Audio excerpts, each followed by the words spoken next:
the Haramain from the control of the Khalifa in Istanbul, but you have to put it in the control of those who will not themselves claim the Khilafah and will not allow anyone else to claim the Khilafah.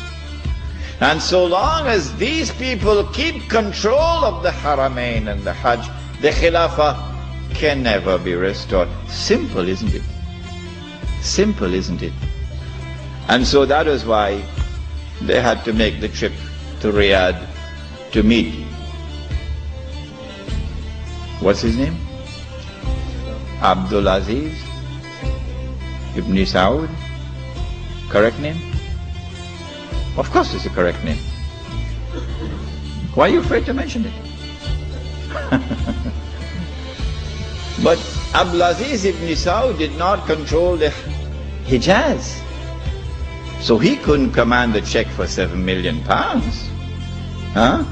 He had to be content with something less than that. So what the British offered to him was, if you would sign the same kind of agreement with us and violate the specific command in the Quran and betray Allah and His Messenger and betray the Ummah, if you will do that, we pay you £5,000 a month. Would you accept that? Abdul Aziz says yes. Yes. And in 1916, Abdul Aziz ibn Saud signed an agreement with Britain.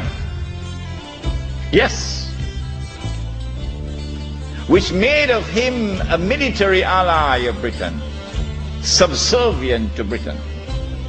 But when the Ikhwan, who were his military force, questioned him, how can you sign this agreement with Britain?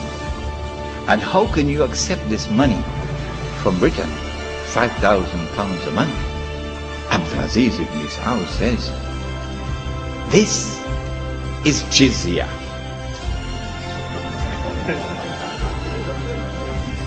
Jizya is what they pay to me because I control them.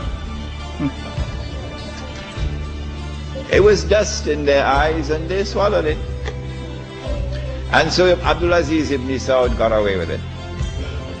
Massive betrayal, and a very dangerous plan is now in place. As soon as the Khilafah is destroyed, that Abdul Aziz ibn Saud will be given what is known as the green light, something that Saddam Hussein knows about, the green light. And then he will attack and take control of the Haramain. And when once he does that, he won't make the mistake of ever claiming the Khilafah for himself. And he will never allow anyone else to claim the Khilafah, because no one else can take the control of the Hijaz and the Haramain from them, because they are supported by Britain. And so goodbye to the Khilafah. It's gone. It can never be restored. Never, never, never be restored.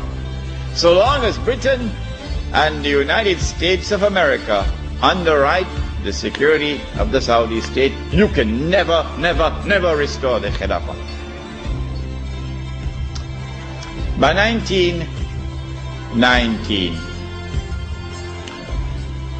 the Ottoman Empire was in shambles, falling apart. And a British army under General Allenby, with many Arabs and Punjabi Muslims fighting faithfully under his control, attacked the Turkish garrison which was defending Jerusalem, defeated it, and liberated the Holy Land. This was a joyous day for the Jews, because now the countdown is really moving forward, and the golden age is coming back. In the same 1919, when the Ottoman Empire is collapsing and it is losing all its non-Turkish possessions, all the Arab parts of the Ottoman Empire are falling away, the Greek army now invades the Turkish mainland, Anatolia. And the Turkish people now have a tremendous fright in their hearts because the Greeks hate them with a PhD in hatred. So Britain now has to create a Turkish general who would appear to the Turkish people as a savior who has come down from the heavens with his hands resting on the wings of angels to save the Turkish people. And so at a place called Gallipoli, a man named Mustafa Kemal inflicts a defeat on the ruling state in the world, Britain, and immediately climbs the ladder to become the hero of all heroes in Turkish history. Very convenient, isn't it?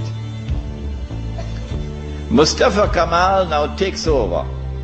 He is in fact de facto ruler over the Ottoman Empire, and the Khalifa is just a piece of furniture.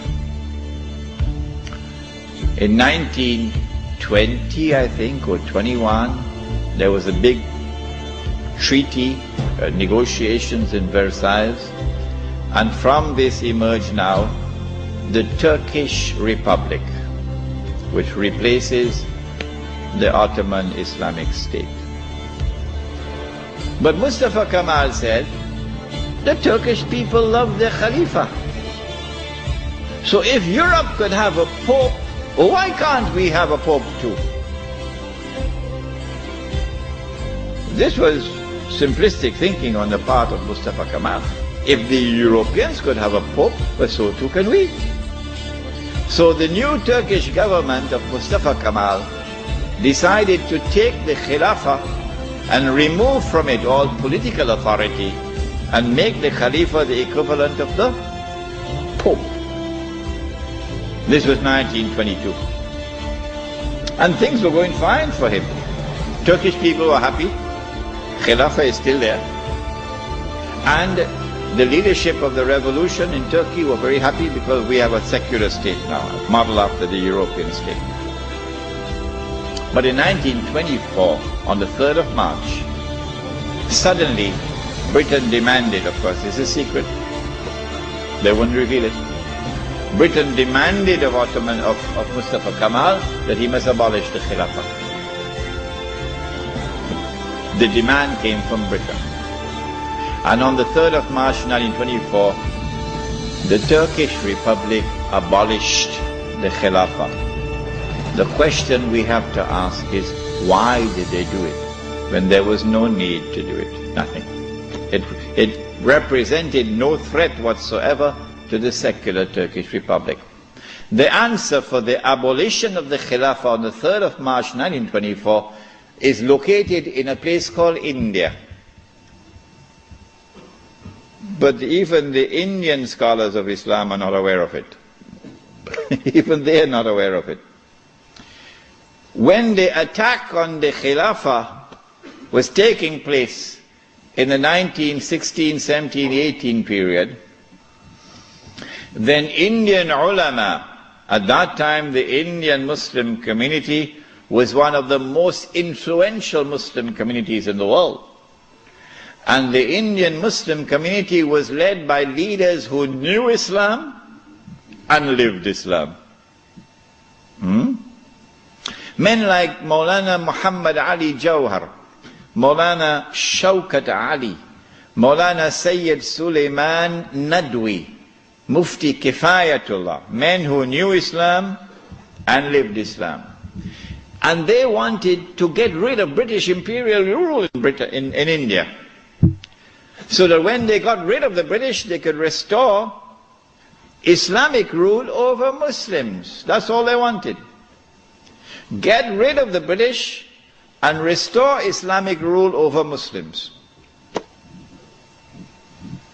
And they realized that they could mobilize the Muslim masses of India over this issue of the Khilafah, because everybody loved the Khilafah. And so they established a movement which they call the Khilafat movement, Harakatul Khilafah, the Khilafat movement.